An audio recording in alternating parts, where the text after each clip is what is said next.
Hey guys, this is the Fat Panda back with another video gym challenge. This is actually going to be the third battle I believe I had against Dragon Claw. He's back for another battle. His team has changed a little bit if you remember from the videos of the battles before. If you noticed, he's actually dropped his Nido Queen out of his team and replaced it with a Porygon 2. Porygon 2 is really slow, really bulky, and yet still has some pretty darn good special attacks. So it's pretty dangerous against me or Trick Room team in general, because it is slow as molasses. So let's see how the battle goes.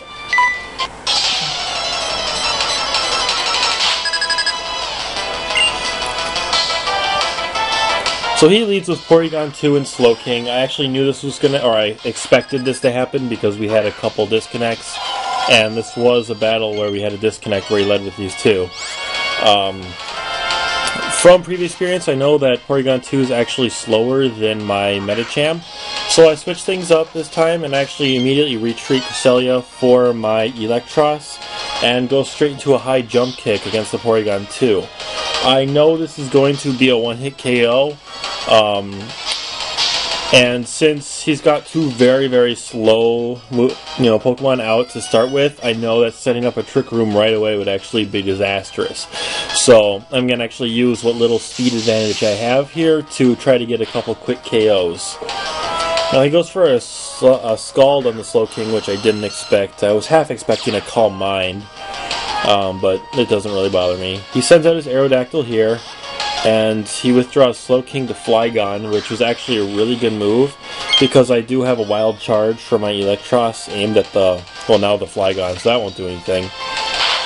Aerodactyl goes for a Stone Edge, which is actually going to do quite a bit of damage to Electros. But in revenge, Aerodactyl's gonna drop here easily to another high jump kick from my Medicham. So 2 turns in, I have 2 KOs. I'm feeling pretty good about this match. I thought it was gonna, I might lose 1 or 2, but it was gonna be a pretty easy battle, which it ended up not being. So now he comes out with his Sigilyph and starts outraging with his Flygon, which I expected. He goes after the Electros, which is irritating, but at least I don't lose my Medicham yet, because Medicham is generally the MVP, and I really hate losing him early. He goes for the Cosmic Power, actually, on his Sigilyph, and I go for a Psycho Cut on the Flygon. I was hoping this would take him out, but it actually leaves him with, maybe 5 to 10% of his health, so I was a little irritated there. Flame Warp goes off, doesn't really matter because I know that this Sigilyph doesn't actually have Psycho Shift, so I'm not too worried about that Flame Orb. So now I get a free switch. I get my Cresselia out for free. I knew that Flygon was going to keep outraging, so I actually switched out my Medicham for my Magnezone, because I assumed he would go after that one next. Magnezone will tank that like a champ, and I can actually bring my Medicham in later, either off a Lunar Dance of Cresselia or whatever else I might get. He goes for another Cosmic Power on Sigilyph, so it's getting really tanky. But I set up my Trick Room, and now my team can start to shine. So I go for the Thunderbolt on Sigilyph. I didn't expect this to knock it out or anything, since it had a +2 in Special Defense already. I was hoping for 50%, and that's what I got, so I was pretty happy with that. And then I go for a Psychic to finish off the Flygon. Didn't want it doing any more damage to my team. And then Sigilyph goes for Heat Wave, which I was like, oh well, it's going to do a little bit of damage to both of them. Don't really care, I'm not going to lose either of them. Except it manages to crit my Magnezone, which means it did probably 5% more damage than I had health with the crit. So otherwise, he would have normally, survived that no problem, and I could have easily finished off Sigilyph next turn. So that was kind of irritating, but what can you do? So here I bring out my Medicham. And this is where I get really angry with myself. I actually misclicked, and I had evidently lined up, must have been a Rock Slide or a High Jump Kick or something, but I had meant to fake out the Slowking this turn, because I knew it would go after me and I knew that this Sigilif would probably end up roosting. Thinking about it, that was probably a bad idea anyway. I probably should have gone for the Sigilif, but in the end nothing happened because I'd lined up a regular speed attack. So in the end he gets 2 free moves, and I just evidently screwed around a little bit. So here I go for the Shadow Ball. I'm just going to try to take out this Slowking because it's the one that scares me the most. With the Helping Hand, it actually does a lot of damage, more than I was expecting. But then I realized he had never Calm Mind, so it wasn't that surprising in the end. He goes for the Calm Mind here. It really doesn't matter, due to the fact that even at +1, my Shadow Ball and External take it out with the Helping Hand boost. Goes for another Cosmic Power on Sigilif, so now it's at +3/+3. So it's going to be, it's not going to be fearing any attack, at least not any single attack. Go for yet another Helping Hand into Shadow Ball. This one's going to take out the Slowking. So finally the Slowking has fallen. Whether it's good or bad, everything on his team now is faster than my team. So in a Trick Room, I'm going to be doing fantastic. Outside of a Trick Room, I'm not going to do so hot for the most part. He goes for a Stored Power here. I laughed a little bit because that's a +6 Stored Power, so it's roughly running off 140 base power plus stab, and it did almost no damage to my Reuniclus. He brings in Lucario and it actually comes at me with a Crunch, which I didn't really expect. Does quite a bit of damage, more than I would like. But the Sigilif goes for yet another Cosmic Power, so it didn't try to use the Stored Power there. I didn't know. I'm not quite sure if I would have lived or died there. But my Reuniclus just goes straight into a Psychic, takes out Lucario. Must not really have much of a special defense. Probably no investment at all.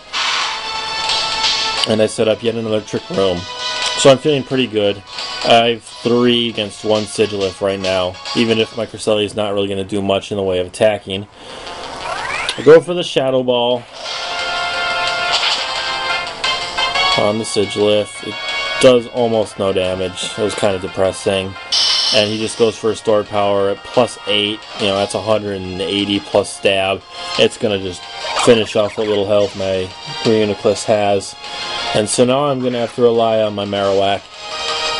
And this is where the battle gets a little ugly. Now he's just going to stall me out constantly, hoping to end the Trick Room. Because Helping Hand Rock Slide doesn't do even half, unfortunately, of Sigilif's health once it's at +4 defense. So it can just roost over and over again trying to wait out the Trick Room, and I have to rely on either getting a lucky crit or hopefully flinching the Sigilif. Because if I manage to flinch it before the Trick Room ends, I get a kill unless I miss. So at this point, I'm literally just going to be Rock Sliding. He's going to be roosting until something else happens. Either I get hacked or the Trick Room ends. That's pretty much what we're waiting for here.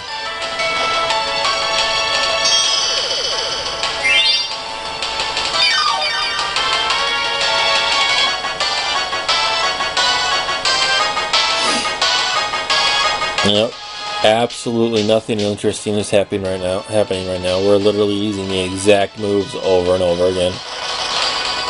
As you can see, though, I'm not really getting anything. So he's pretty much he's getting what he wants right now. He's keeping Sigilif healthy, and I'm not. So once the Trick Room ends, I'm a little worried about what's going to happen. So unfortunately here the Trick Room does end, so I know this turn he's coming straight at my Marowak with the Stored Power, which he does. At this point I was like, crap, I lost. Darn it, the Sigilif's still too powerful, but holy cow, somehow the max HP investment allowed Marowak to survive at a +8 Stored Power, and I get my Trick Room and a Rock Slide off, so I'm like, yes, Helping Hand, Rock Slide this turn. Gets to knock out the Sigilif, finally won the battle. But I miss. Fortunately, he goes for a Roost. If he'd gone for a Stored Power on the Marowak, I would have lost the battle right there.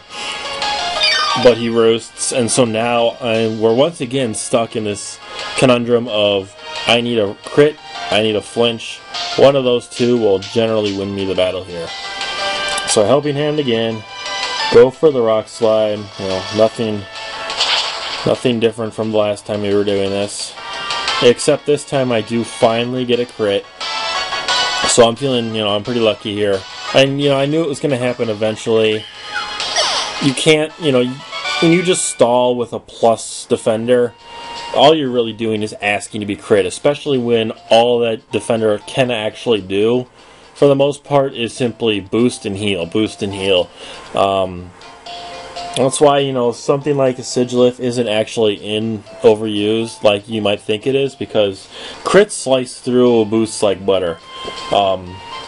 If they got a crit off the damage they would do without it, who knows? But fortunately, I get the crit, take out Sigilif, and I win a battle I probably should have lost. It's happened a couple times now, actually. There was a battle versus Lidzul that unfortunately I didn't actually save like an idiot, where he tried stalling me out with a Jellicent versus my Medicham. It was a one-on-one situation. All I could do was Psycho Cut or Rock Slide outside of a trick room, so I was slower while he just recovered over and over again. And he was so absorbed in recovering that, he forgot, oh wait, I have Scald, it's raining. He could have shot down my Medicham easily for probably 5 or 6 turns, where he was literally just recover, protect. So, I understand, stalling works, but if you get so tunnel visioned on the stall itself, you will lose battles to, hacks eventually, because you're inviting hacks when you stall battle out that long. So, just a note there. Sometimes it's a little bit better to be risky and offensive, because, at any one of those points, if he had taken another, if my Marowak couldn't have taken another stored power, so that he had that one turn opportunity where if he'd stored powered, he would have won. It's little things like that. You may not even think about it when you're battling, but they happen, hindsight. He probably sees that now, says, oh, I could have done that then, but whatever. You move on. If by some crazy happenstance we're in that exact same situation, in another battle, he'll know what to do. And I'll just cry a little bit, because, there's nothing I could have done there. So anyway, good battle for Dragonclaw. Got pretty close to taking me out there. He's doing better every single time. So, I'm a little scared to see what my next battle against him will do. Hopefully I rebound to have a great match, but we'll see. Alright, this is the Fat Panda signing out for this video.